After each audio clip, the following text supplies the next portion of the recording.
Welcome to PR 101 and Learning to Think Like a Publicist. Today, we'll be learning what is public relations, how does it help us, and how will it help us pitch brands and work with brands once we know how to think like a publicist. My name is Paola Mendez, and I am the founder of the Blogger Union.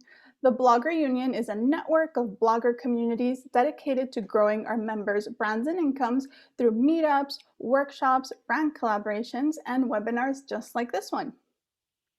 If you would like to find out about upcoming local events, educational events, or brand collaborations, you should become a member at thebloggerunion.com, and it's free. All right.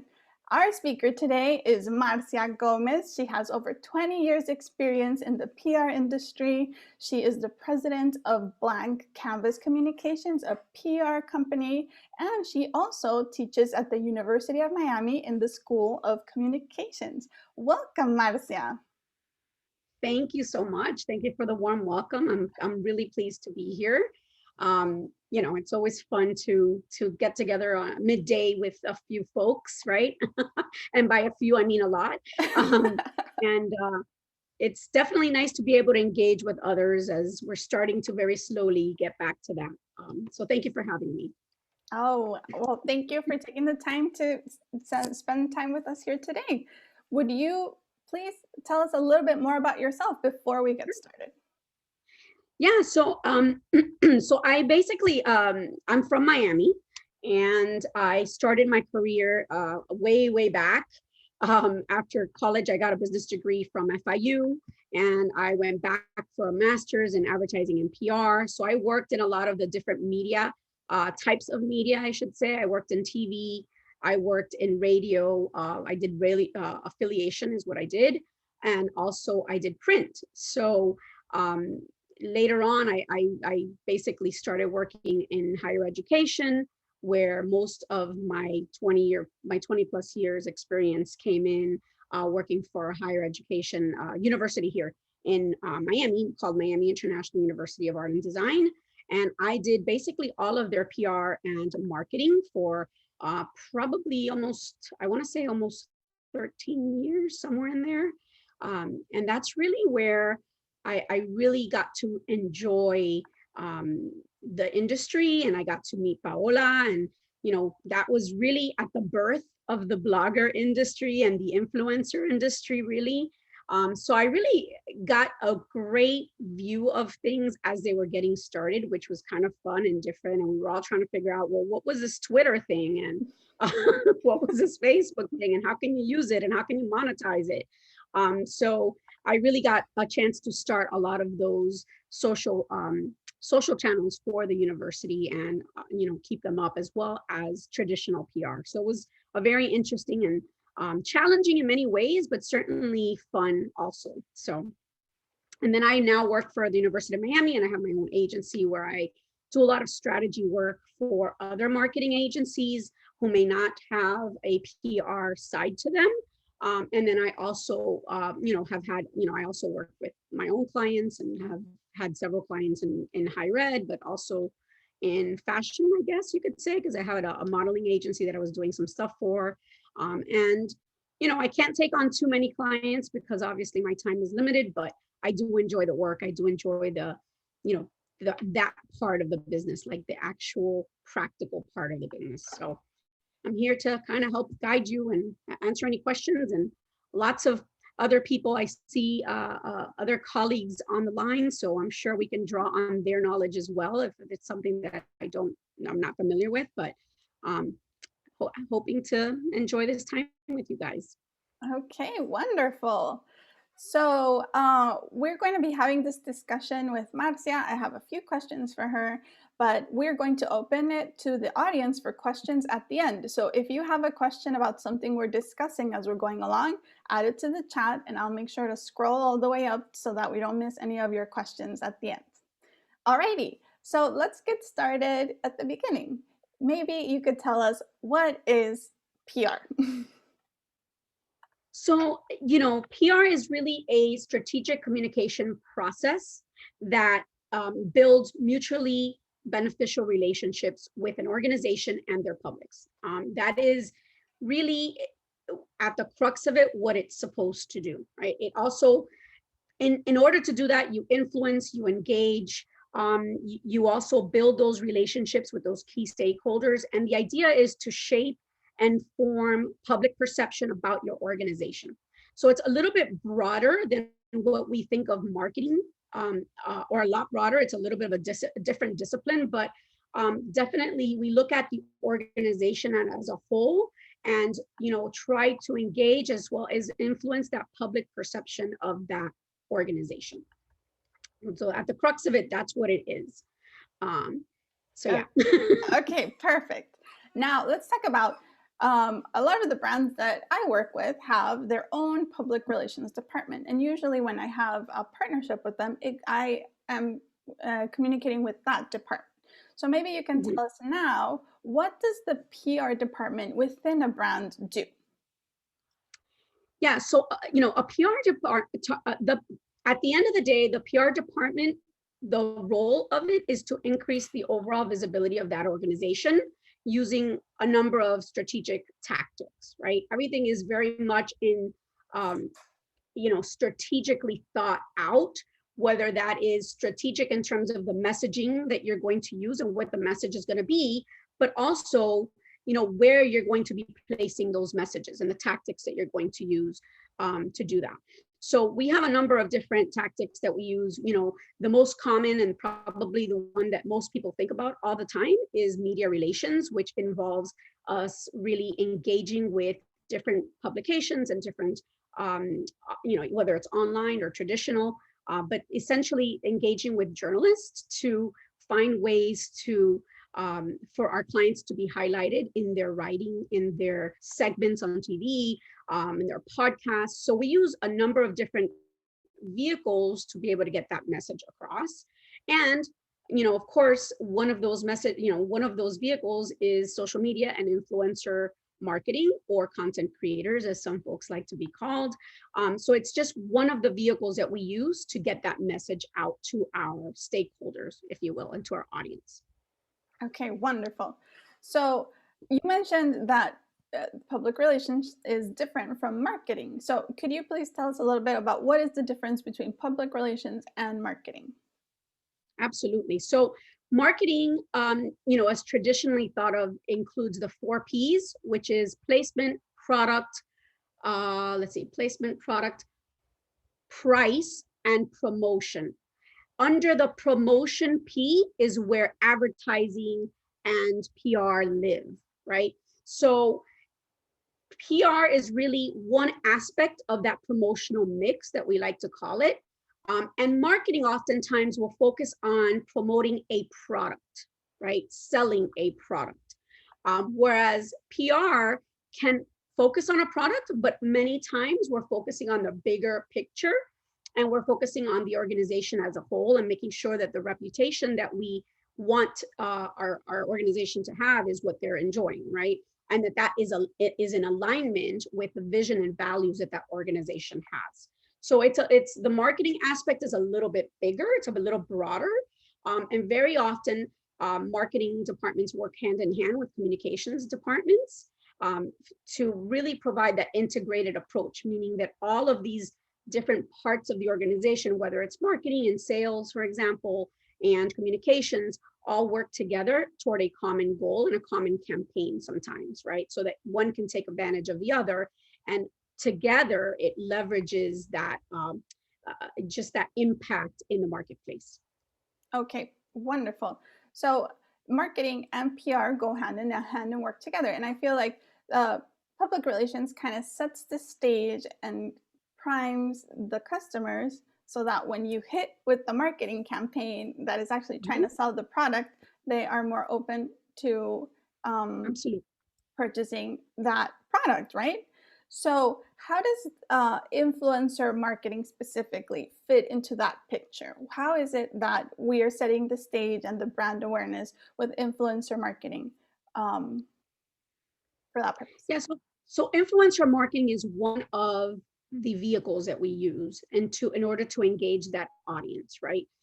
Many times it's an audience that you may not reach through traditional means, meaning, you know, they're not maybe, you know, they're not watching TV, or they're not engaging on, you know, different aspects of online, right? So, you know, or they are, but this is just that extra step to help build, you know, to just build that connection with that audience in order to influence um, their purchasing styles or their purchasing habits, if you will. So, you know, influencers really are, they provide that humanization of the brands, and oftentimes, and also they create a conversation, they create a certain appeal and a demand for the products in a real life context, right? So they really bring that overall feel of what this really looks like in real life, right? How you really use it. And so I think that it's a very different appeal than, let's say, an ad that we see on TV that we know has been commercially produced, and it's a whole, there has been a storyline, there's been, the product shoot that's been edited, everything's kind of coerced, if you will. Whereas the influencer marketing side provides a more real appearance, a more authentic experience with the product itself. Absolutely. And we also have, through influencer marketing, we have that endorsement, a third-party endorsement.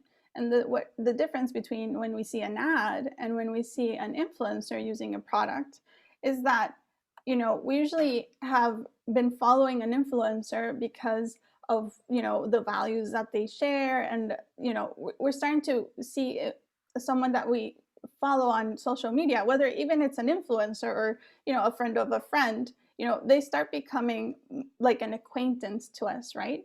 And so that endorsement, that recommendation is, we are more open to that recommendation than when we see just an ad, because we see that that's the brand trying to sell me, versus when we see it naturally, someone else using it, right? When we see a recommendation from a friend or family and it tells, oh, I really like this, I don't know, soda because it doesn't have sugar or whatever, we're more open to it. So influencer marketing falls all into that bucket, right?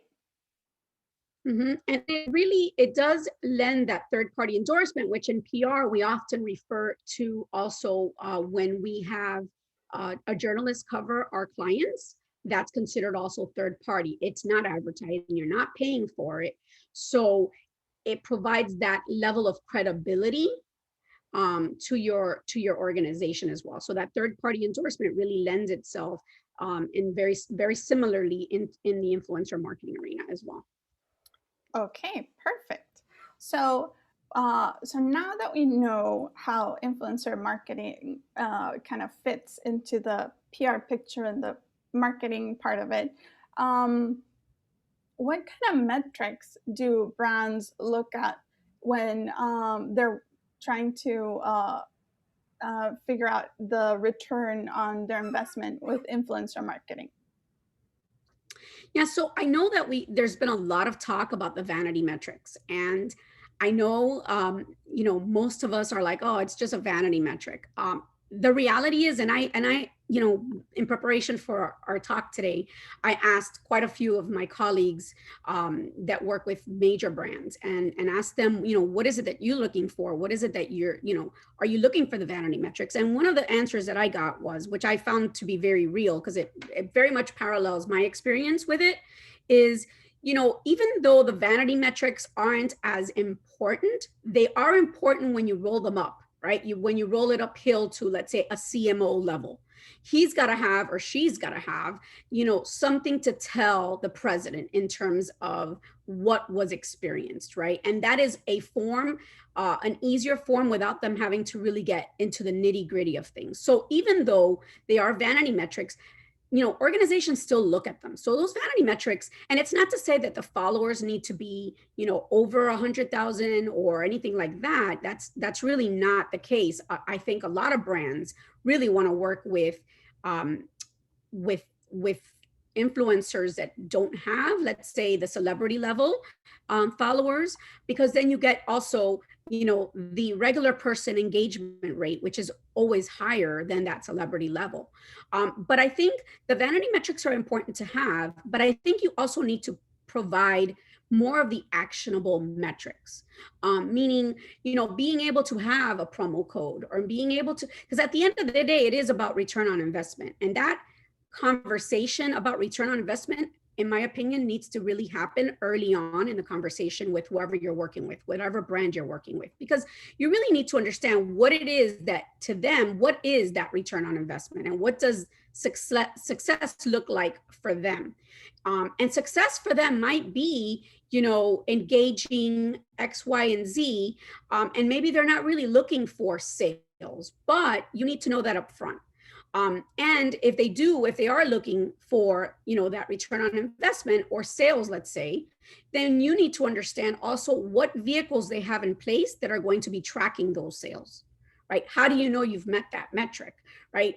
And, the other thing I always often think about is, well, in order for you to be able to provide that value is, what are the products look like? What are their costs? How many new clients would it take to bring in to get to that break even point in that campaign? And the reality is that knowing that information going in is very important, because that helps establish that expectation early on.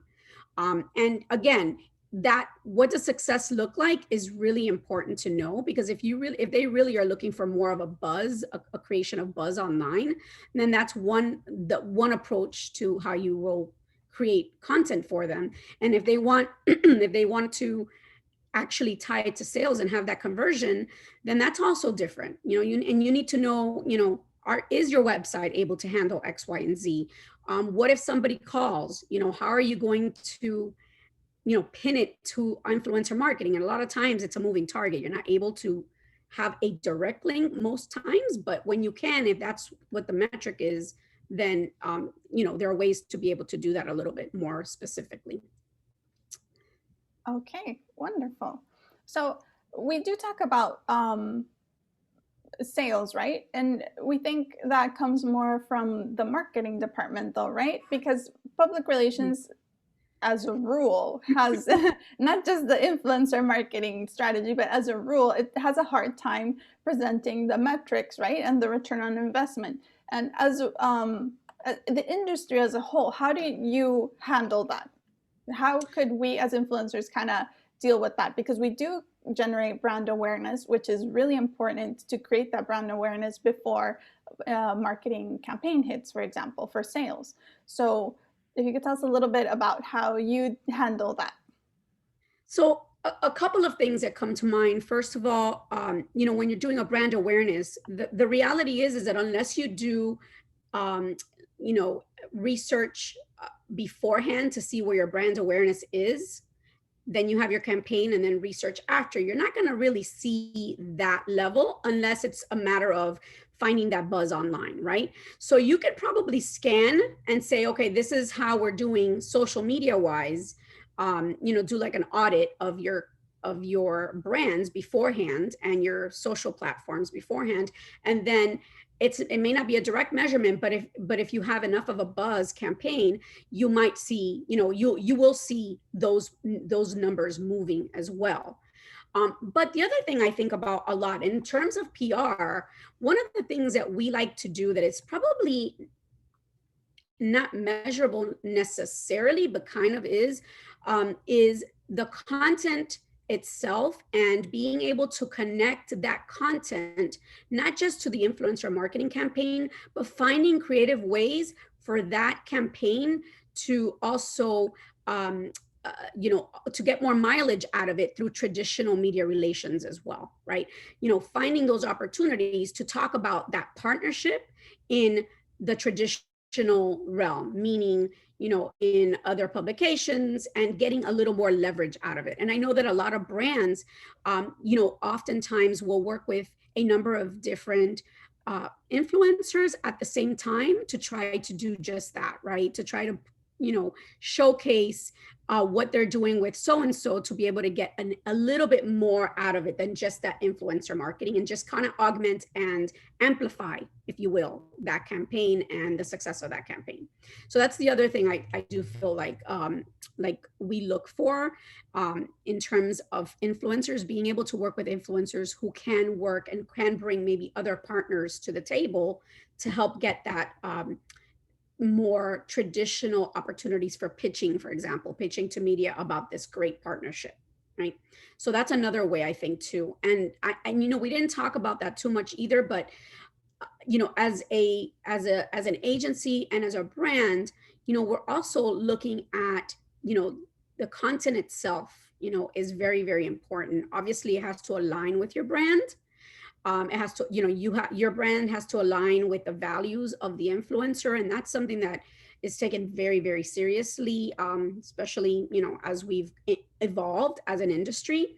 And, the content quality as well that you produce, the development of that, and how it looks to your audience. And, those things go hand in hand in terms of really when we're in the process of, in the discovery process, let's say, for that influencer marketing campaign.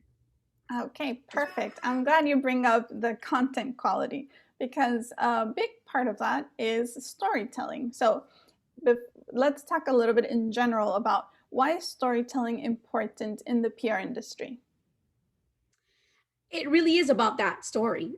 One of the things that I teach my students at is how to pitch a story, and pitching that story is so important. And the story itself needs to be something that has legs to it, right? It can't just be, oh, we're having a great event. Or one of the examples that I use in class a lot is the example of one of my students sending a pitch to a journalist to invite them just to see and tour a retirement home. I mean, when you think about a retirement home, the tour is not that enticing, right? You're thinking about it in terms of, oh my God, it's kind of sad. Once people leave here, they're dying. You know what I'm saying? Like, it's not, you can't think of it as a pleasurable experience. So one of the pitches that that would make that a little bit more palatable and a little more exciting is having, an event highlighting, for example, there's one particular example that we use in class. And this is of this older woman. She's turning 95, and as part of the retirement home, the pitch was to create an event highlighting her 95th birthday, but as it related to her having been part of the Air Corps during World War II. And the pitch was inviting that journalist to come interview this older person while they're actually up on one of the planes that she would have flown during World War II, and asking her about what it was like to be a woman flying in World War II at a time when that was really not the norm for women, right? So that's a whole other story. Like, you've created an enticing, exciting, and you're like, oh, wow, I would love to hear that interview, right? You're thinking, wow, this is amazing, So that really is a great example of the level of creativity that needs to go into, whether it's influencer marketing, but even pitching to the media. I mean, you can't just send them a pitch, say, hey, are you interested in this, for the most part, right? Unless you have a great relationship and they trust you, which sometimes that's hard to get to. You're going to need to create that story idea for them. And it's the same as an influencer. You're creating those story ideas on behalf of your brand that you want to work with. But by creating that, you're giving them ideas that where they can showcase their brand, right? And they can see it. And if you're very familiar with their brand and how they operate, then that makes it all the more more effective as a pitch, right? Because they're going to see that easily. Perfect. Well, we're going to get into that in just one second. But before that, I wanted to ask you that, you said you have to have a good story.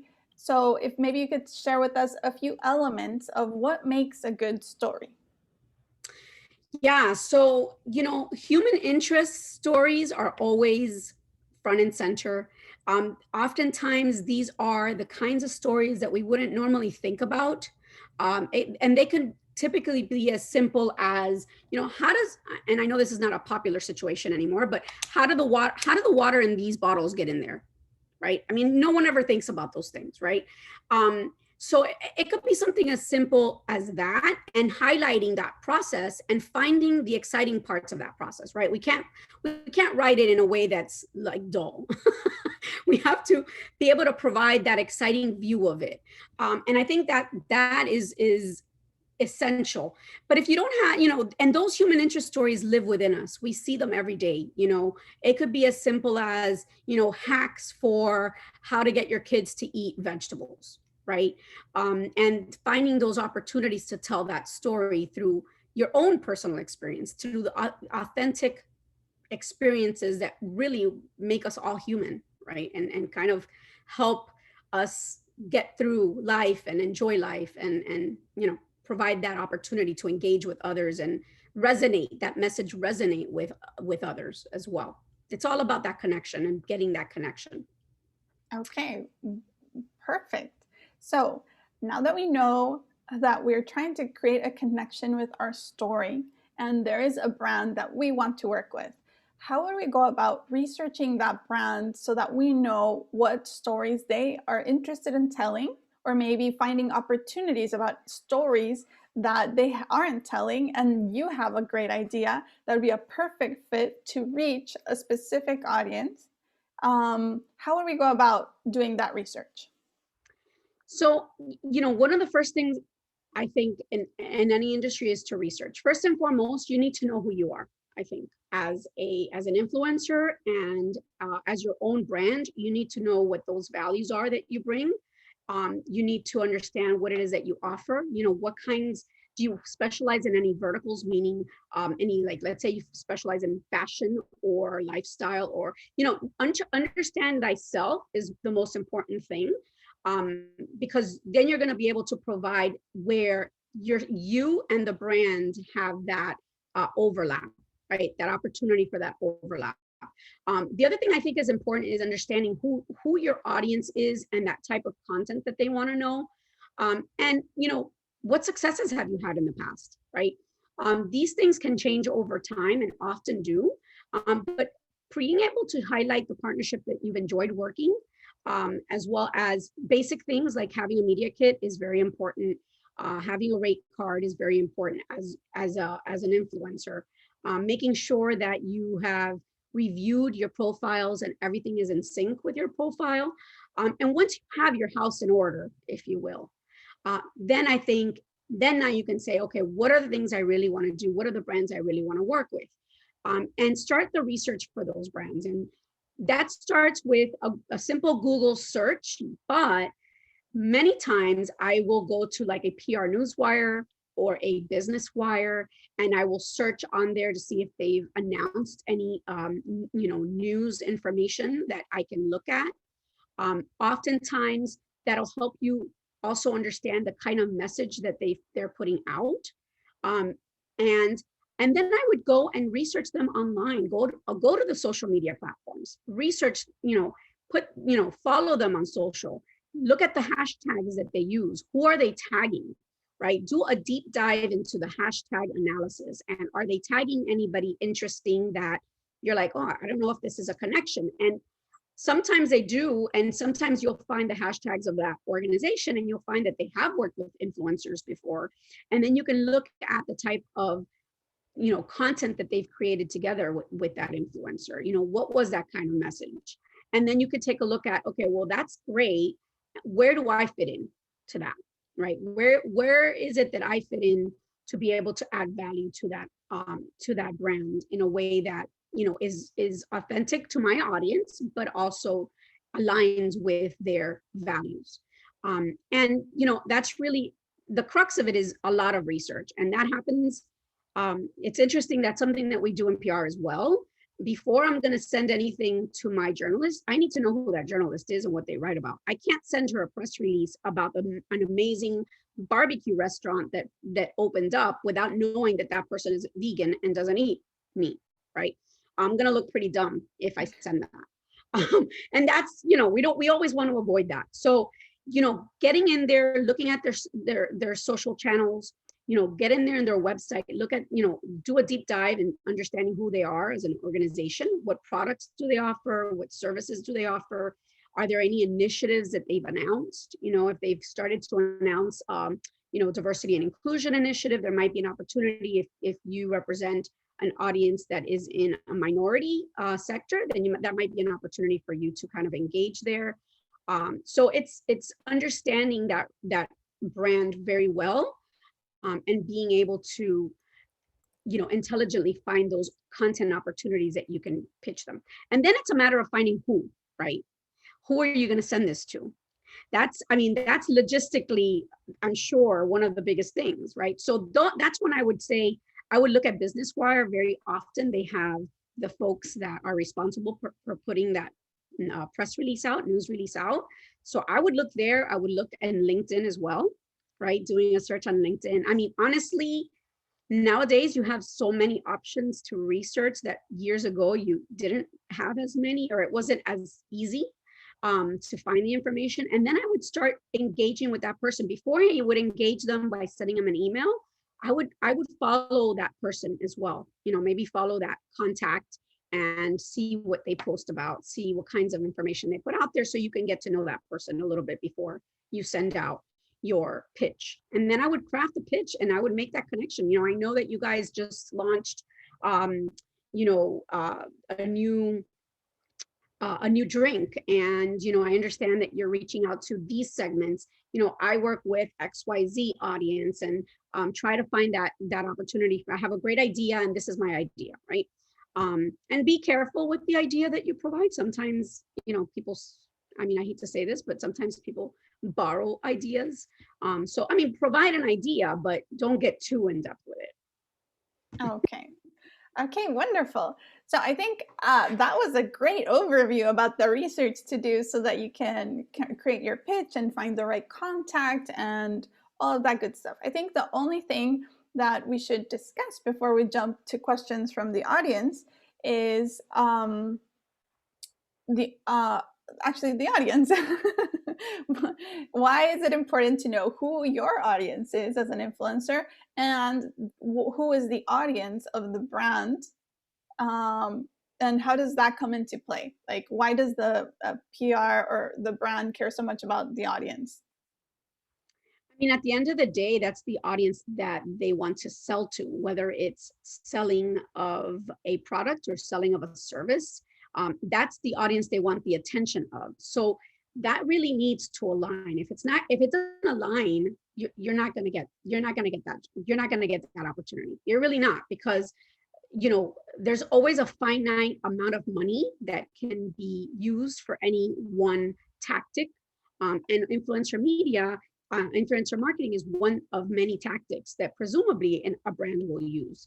So it does need to align, and your values need to align. You can't pitch to, let's say, a Disney type of environment and have all these thirsty type of, or they call it, what is it that they call it? Oh my gosh, they have thirst posts or something like that, right? Thirsty posts. You can't have, that doesn't match up, right? It doesn't match up for Disney. Disney's going to be like, I'm not sure about that. So you need to make sure that your audience, and to be honest with you, you don't want to alienate your audience either. If you are, somebody that likes to showcase, let's say, 6-pack abs, you're not going to probably work with Disney. That's not what they're about. And if you post stuff from Disney, your audience is gonna be like, what are you doing? That's not the kind of thing I like you to follow you for. That's not why I follow you. So I think that you're going to alienate your audience too, and that's not going to be a good scenario any way you put it, because then that's your bread and butter. Your audience is your product, right? So it's important to make sure that your audience very much aligns with that brand's audience. At least in the value, they might want to expand. Let's say that, they're opening themselves up to a new audience, and that's fine. And that's the audience that you represent, but your values still need to align. Okay. Absolutely. Wonderful. Thank you. So if you guys, that was our last question. So if you guys have any questions, feel free to add them to the chat and we'll continue the conversation with Marcia.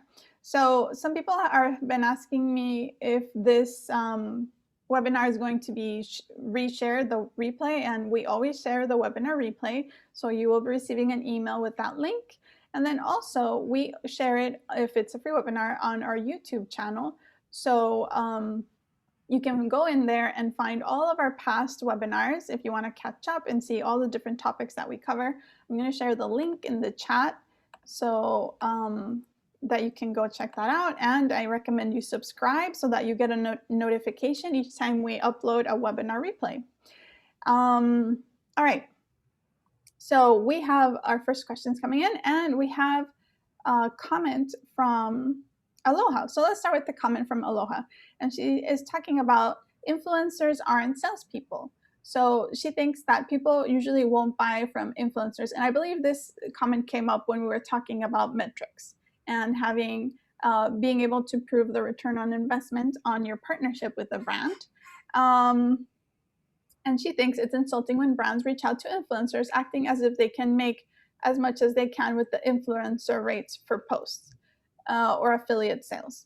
So I think absolutely when there's the two different things, right? So if a brand is contacting you to solely, then they only care, their bottom line is sales, then either they are going to be paying you upfront, and because they expect you to be making sales, they're going to either pay you upfront and pay you really well, like a percentage of the expected sales, or you're setting up an affiliate marketing relationship with this brand so that you can keep track of what you're delivering in terms of your sales, and you're also getting that revenue that is directly impacted by what promotions you're making.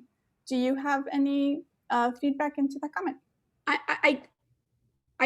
I do, and really, you need, I know that it can be insulting sometimes, and I totally get that, but I think you need to think about it as, even though, for example, when I worked for the organizations that I worked for, I wasn't doing any sales per se. You kind of, we all are part of that. We're all ambassadors to the organizations that we work for or with. So to a certain extent, I'm here and I'm talking about, my own organization. At the end of the day, it's still, I'm not selling you anything, but I'm creating, branding and visibility for my organization, right? So at the end of the day, we're all going to be expanding on pushing that out in one way, but I get it. It's not a direct link, and that's absolutely true many times. But I think you also need to look at what they're asking you for, and maybe there's a way for you to turn that into an opportunity, and find ways that you can educate them and also be able to work with them and also make money off of it, right? At the end of the day, you want a return on your investment too. And that's, the hours and the amount of work that you've put into your career as an influencer. There's a certain level of experience that you've had that you want to be paid for. So, I think you need to kind of after you just like get upset and get insulted, then move forward, take a step back and take a look at what they really want and see if it's something that you can find a way to work with. Maybe not sales, but maybe you can offer other suggestions that maybe are in line with what they're looking for. Oh, that's wonderful advice, Marcia. Thank you. All right, we have a question from John. And the question is, what if you're just starting out and you don't have a large following yet? How can you take steps while still a newbie? I'm sure you can probably speak to that a lot, just because you've built this from nothing, right? You got started on your own and you've built this, and you guys are doing such a wonderful job. But I would say, post those in those areas that you're passionate about, and at some point you're going to some traction from your audience. And you don't have to have a huge following. There has been a lot of research lately, as of late, that talks about the micro influencer and the importance of that micro influencer.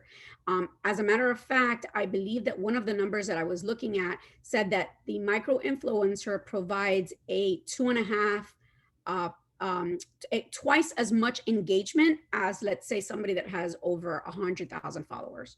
So I wouldn't discard it. I think it's about the brand and understanding what you can bring to that table, even if you have a smaller audience, and continue to build that audience, right? Take a look at the analytics from your page and see what are those types of content that your audience appreciates, and try to find ways to come up with your own editorial calendar for your social channels that can help build on that audience, but still engage them, right? So you have to look at what it is that your audience likes. And I know, Paola, you probably have, a lot more advice on that as well.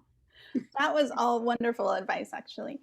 But also, when you are starting out and you're a newbie, you're starting to get experience and practice. So if you look forward and envision what type of partnerships you want to land with, what type of brands you want to land, then that is the type of content that you should be creating now. So even if you're not getting paid, and you want to work with luxury hotels, and you want them to invite you to stay in their hotel and cover the different amenities that they have, or maybe you want them to hire you to do drone videos for the hotel, or you want them to hire you to do their lives on their Instagram. Whatever it is that you want to do for the brands is what you should be working on now. And it works for many reasons. One, you're going to build experience doing the thing that you want to do, and you're going to keep getting better and better at it. So by the time you get to the point that you're in front of a brand and you're offering your service, you know how long it takes you to do, what is difficult about it, what equipment you're going to need, what type of shots you want to take at the location. You're going to have all this information that you don't have right now before you do that content. And second of all, you're going to build a portfolio of the things that you do, so that next time when you want to reach out to a brand and create a partnership, now you can point and say, I want to do exactly this for you. And you have this extensive portfolio of what it is that you do. So if you're new and you're just starting out, then that is what I would focus on, figuring out who is it, your audience, and how you're going to help them, and what type of content you want to create for them. And then what type of content you want to create when you're partnering with brands, and work on creating that. Once you have that figured out and you have all your little ducks in a row, then you're ready to reach out to brands. You don't have to have an enormous following. You just have to have those ducks that I just mentioned in a row. So good luck, John. All right, we have a question from Jen. Do you have tips for press releases? Is this ever a good tactic for bloggers? So I'm not sure I understand entirely. You mean the blogger would write the press release as when the partnership takes off, or from what perspective are you writing that press release? I'm just kind of curious, Jen. Yeah, if you could clarify, Jen, if you're talking about, our press release is useful for us bloggers to maybe get media attention for us, Right. or for our blog, or you're talking about a press release when it's working with the brand. If you can clarify in the chat for us. Okay, in the meantime, we have more questions. Rob is asking, no matter how many followers an influencer has, aren't we at the mercy of social media algorithms to determine how many people will actually see the posts?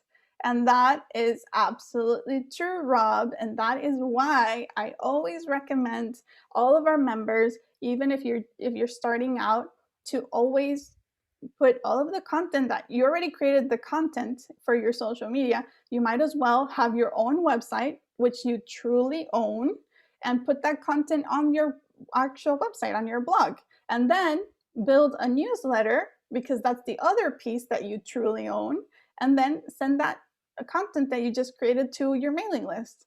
And that way, you have that security that you always have that link, direct link to your audience, no matter if the algorithm changes or if the platform closes or your account got hacked and you don't have access to your social media account anymore.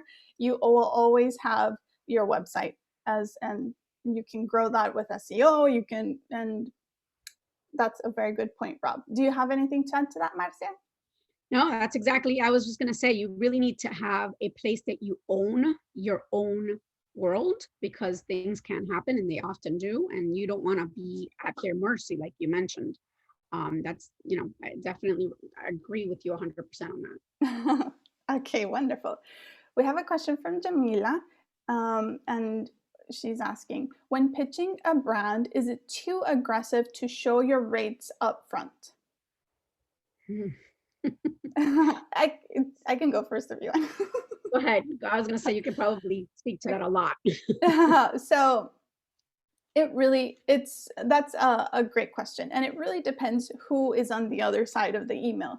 There are some people who manage influencer programs for brands, and they want to know everything up front. They want you to send your media kit and include your rate sheet when you send your first email to contact them, because they just want to have all the cards on the table from the get-go.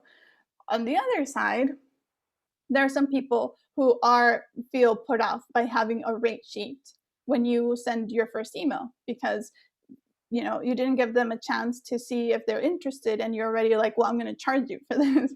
So in my personal advice is not sending the rate sheet, because I first like to build a relationship with whoever I'm talking with. If this is the first contact that I'm having with them, I just like treat them as a human being, and hello, introduce yourself, and this is why I'm reaching out to you. And at most your media kit, but not your rate sheet. And there's also a second benefit to that, because with that first email, you can check and see if they're interested in what you have to offer, right? So you can tell them, this is what I'm about, this is my audience, I have an idea of a general idea of how I would like to partner with you. And let me know if this is a good fit for you, if you're interested, if this is helpful for you in any way. And they will respond if they're interested. And in that second email, you can send a proposal. I prefer to send proposals than rate sheets, because rate sheets will tie you to certain pricing, and then they can pick and choose and build their stuff, versus, there are so many add-ons when you're charging a brand that if you give a rate sheet, you might lock yourself into a price that is much lower than what they're expecting with the deliverables, because there's exclusivity. Do they want whitelisting so that they can use your content for ads? Do they want to license your images to put them on their website? There's all kinds of things. So I rather send them a proposal, have a discussion of what it is that they're looking for, and then sending a proposal with maybe 2 different packages so that they can pick which one they want. Do you have anything? I think that's a smart way. I think that's a smart way to do it, because it also allows you to learn about what they're looking for a little more, so you can customize it to whatever it is that they're looking to do as well. And it also shows flexibility on your part, because the reality isn't, sometimes your rate card is your rate card, but sometimes your rate card is just it's just a guideline, and you're willing to do different things, maybe to customize that proposal and partnership. Okay, wonderful. Thank you, Marcia. Let's see. Erica's saying, think about it like a portfolio. You need to showcase the work you want to be hired for. Wonderful. That's great advice. Okay, so Jen is clarifying her question about the press release.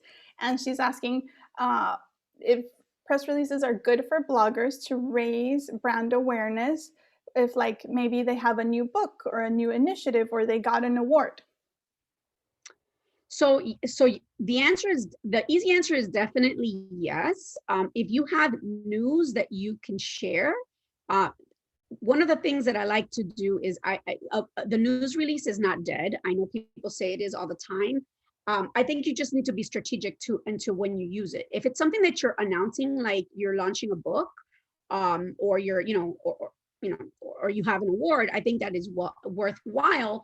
And I'll tell you, I think it depends on the audience as well. I mean, on the brand as well. So for example, a lot of times my clients will ask me, well, should I send it through a wire, a distribution wire?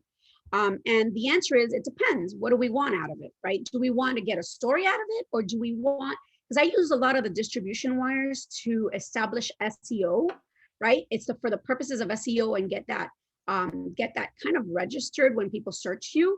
So I do think it's important to have it out there.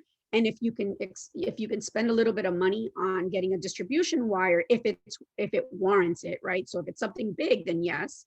If it's something that you want to just pitch to a couple of places, then maybe you don't need it. But the nice thing about it is it chronicles that happening, that news that you've talked about.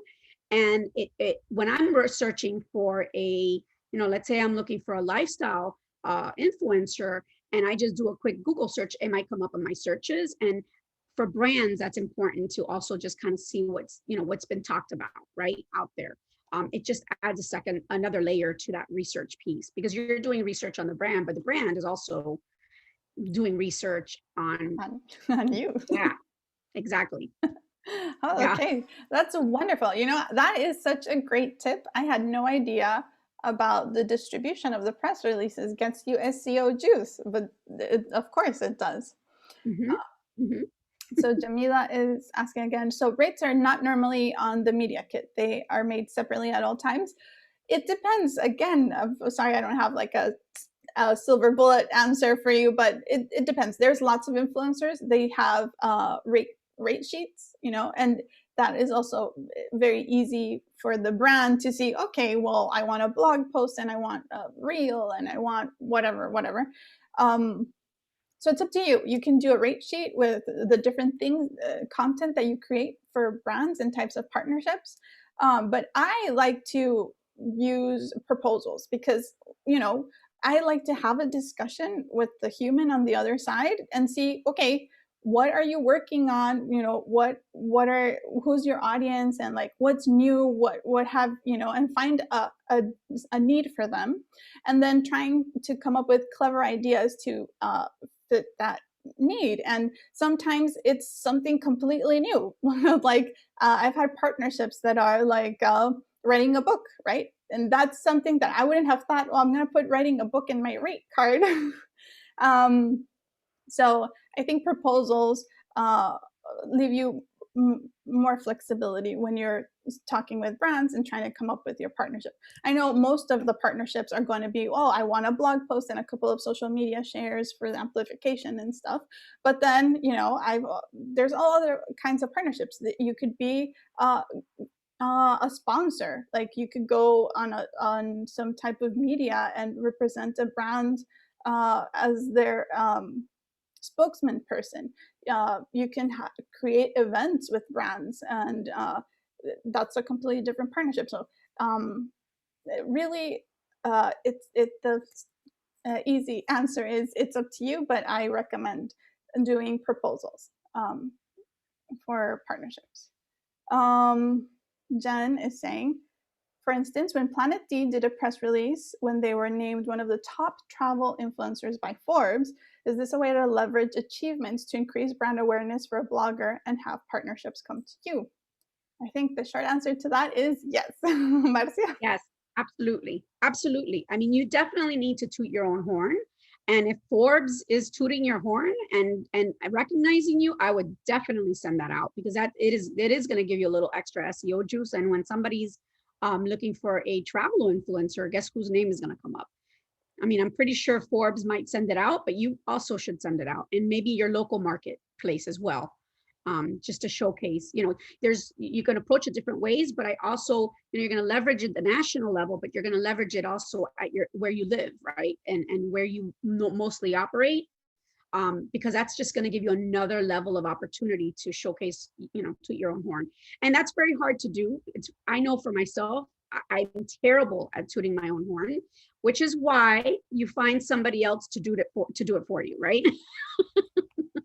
Maybe you can do maybe you can have a partner that you can barter with, right? And that's a way that they're going to do a little PR for you, and you're going to do a little influencer marketing for them, right? So. Oh, that is a great suggestion. Collaborate. That's what we're all about here.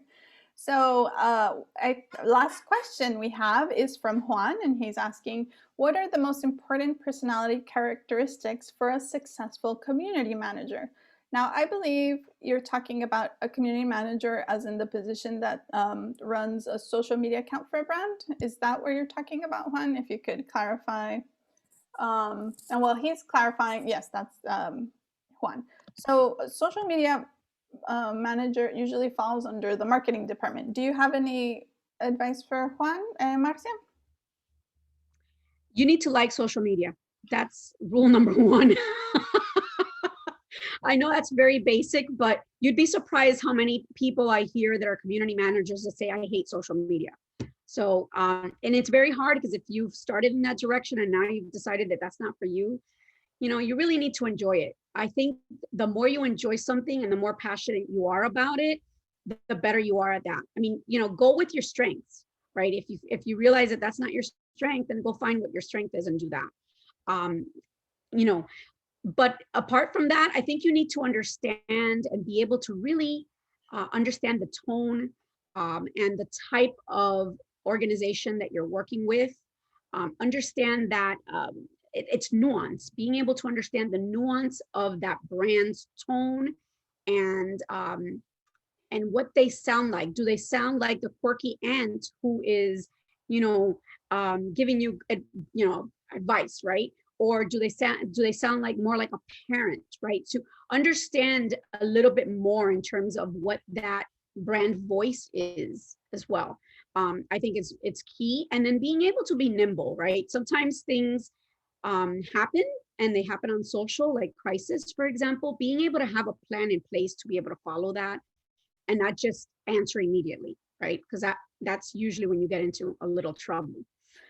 So, being outgoing is not necessarily one of them, right? Social media is one that you can kind of have an alter ego, right? You could be somebody else completely different on social. So, it's really, at the end of the day, it has to be something you enjoy doing. And that's really what I think makes a good community manager. And obviously you have to know you have to know how to post. You have to know how to write well, right? No one wants to see a post that has a ton of grammar or grammatical errors or typos in it, right? So you have to have those skills in there already. Have a little bit of that creativity, see what others are doing that maybe you can, I mean, copying is, what do they say is, there's a saying, I can't think of the saying. I'm terrible with sayings. I always forget. I'm like not the good person to do jokes or punchlines or anything like that. I always forget things, right? But, the highest, there you go. Thank you. The highest form of flattery, aloha. Thank you. So yeah, try to see what others are doing in that space and, inject your post with some of that fun if that's your brand, right? So it's going to depend a lot on who you work for. If you're a bank, you're probably not going to want to make a whole ton of jokes because you're dealing with people's money. People are going to be like, whoa, wait a minute. Don't make no jokes with my money, right? So it depends on the brand that you're working for. That's wonderful. Thank you, Rob. Thank you. That is, yes, the saying. Imitation is the most sincerest form of flattery. Thank you. Oh, that's wonderful. And John just signed up to be a member of the Blogger Union. Welcome, John. We're so excited to have you. Okay, I think we do have time for Vanessa's quick question before we wrap things up. And she's asking, is there a specific business wire that you recommend?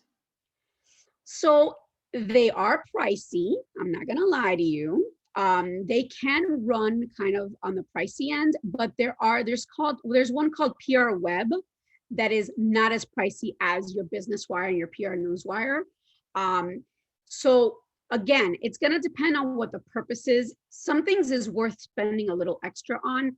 I'll tell you, I think PR Newswire pricing is around I want to say it's about $4.50 for 400 words, more or less.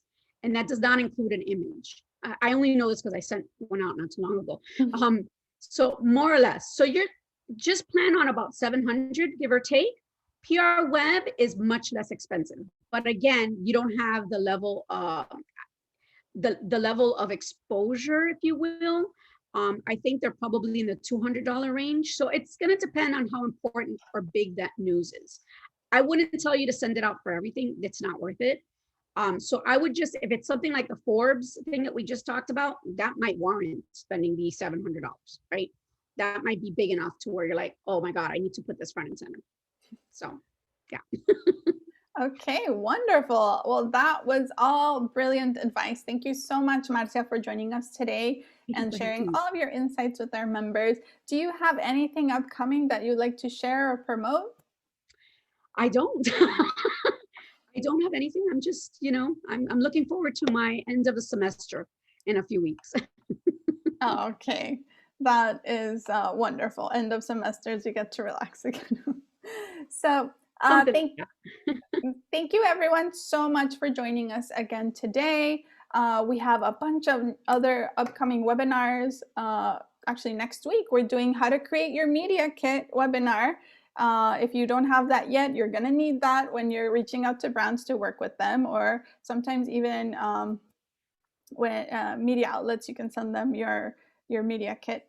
And we're also going to do content planning for May next week, and a bunch of other webinars. Always check out thebloggerunion.com, the bloggerunion.eventbrite.com for our upcoming calendar of events. We also have events on Clubhouse now, so we're always up to something. Make sure you sign up to become a member to get notifications for everything. It was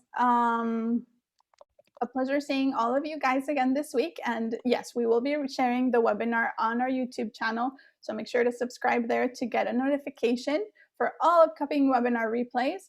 And I hope you all have a wonderful week. See you next week. Bye. Bye.